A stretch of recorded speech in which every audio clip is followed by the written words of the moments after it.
За мене Монтесори е еден гениален лик кој живеел и творел пред век и половина и кој што со својот аналитичен, научнички да кажам ум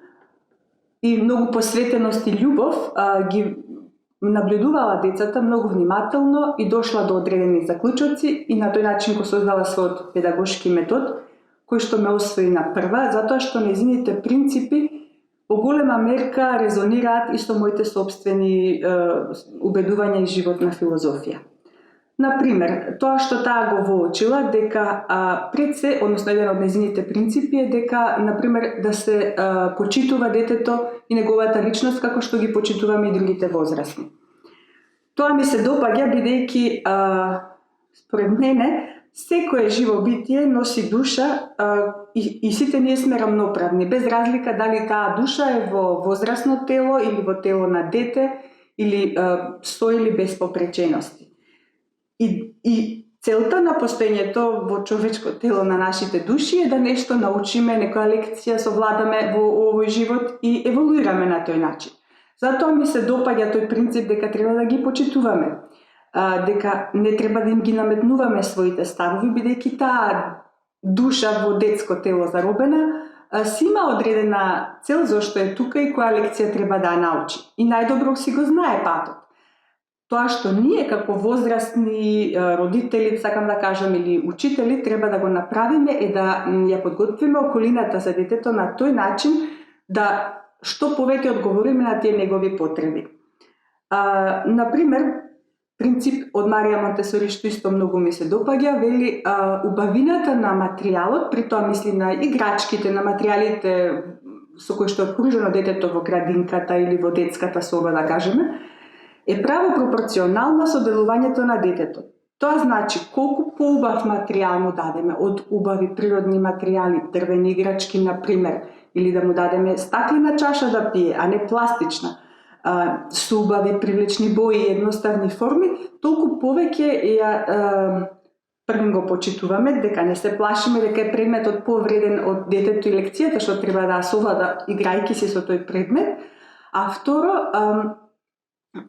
го инспирираме, го поттикнуваме со тие убави материјали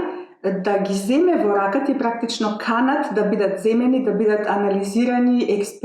да се експериментира со нив и со тоа нешто да се научи. При тоа, кога веќе зборувам за Монтесори, подготвената околина и материјали, таа успеала да развие цел сет од материјали во кој што е многу битно, односно успеала да изолира само една тешкотија во материјалот да има, затоа што предметите од секојдневието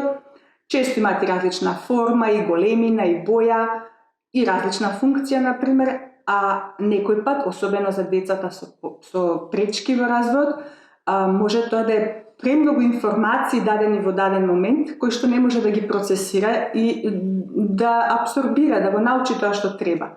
Таа успеала да ги абстрахира тие тешкоти и да создаде изолиран материјал, односно различни материјали во кои што изолирана по една само тешкотија, така да детето му е дадено време и простор да ги и абстрактните нешта, дури и математика, например, со многу опипливи материјали да ги разбере и совлада. Значи, тоа е нешто што исто ме фасцинира кај Монтесори педагогијата. Потоа, принципот на слобода на избор. Тука пак доаѓаме до тоа дека таа со многу наблюдување успеала да утврди дека секој во себе го има тој порив за еволуција и така да и детето има внатрешен учител кој што го упатува во даден момент која тема му е интересна, да земе на таа тема да истражува за да ја совлада. Значи, тоа почитување на слободата на избор е токму тоа создава соодветна богата со материјали околина во која што секое дете ќе го најде својот интерес, му дава слобода да избере по собствен,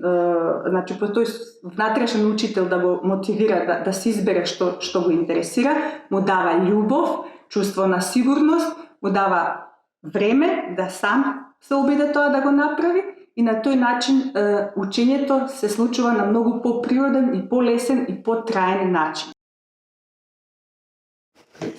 За илустрација, кога веќе зборував за подготвената околина и Монтесори материјалите, еве мал кадар на детската соба на Софи. Значи, тука се материјалите од практичниот живот и во вториот редослед, значи каде што гледаме со различни предмети од секојдневието. Може да се вежба моториката, што индиректно и вежба за пишување, значи зглобот, фината моторика, дури со пинцета, поситни предмети, хигиената да се одржува, како сами децата да чистат, кога нешто ќе падне на подот. Потоа на овој пример тука доле со шините и вовчињата, според тоа како се наредени и презентирани во еден убав ред, фактички исто тоа е еден од принципите на Монтесори, покажуваме дека редот повикува на ред. Значи, кога е вака презентиран материјалот, автоматски и тој внатрешен ред го будиме кај детето, отколку ако е се хаотично во една кутија ставено.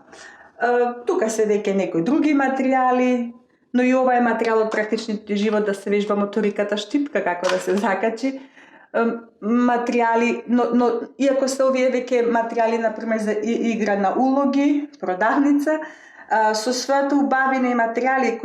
за кои што се залагала Монтесори, покануваат да бидат земени во рака и играни. Тука се ете и буквите, тоа што кажуваме, изолирана тешкотија во материјалот, конкретно овдека е со шмиргла материјал секоја буква напишана, бидејќи раката е продолжение на мозокот. Тоа е цитат од Монтесори. И автоматски кога детето со раката, значи со чувството за допир, ја повторува буквата, автоматски таа се регистрира во мозокот и полесно научуваат да пишуваат,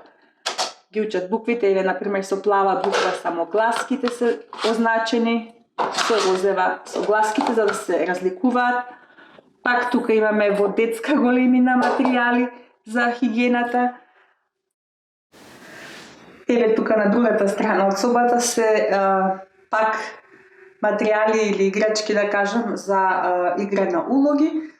Може да приметите дека, например, човечките фигури се прилично апстрактно направени и тоа е исто така, ова не е сега баш Монтесори материјал, но е по нејзините принципи, бидејќи колку е по-апстрактно презентирано нештото, повеќе отвара фантазијата на децата сами да импровизираат. Значи не треба до последен детај да е дефинирано, затоа што тогаш не се остава простор детето само нешто да дополни. Тука се еве коцките за редење и разни други материјали кои можат во најразлични варијанти да се комбинираат. Еве на масичката, например, имаме боички и бел лист секогаш подготвено, за да детето едноставно го покани да почне да црта. Тоа е пак еден од принципите, секогаш околината да е убаво наредена, во ред и да има голема понуда за да детето, без разлика во кое расположение, да си најде соодветен материјал кој во тој момент го интересира и да може да започне самосталната активност и учење.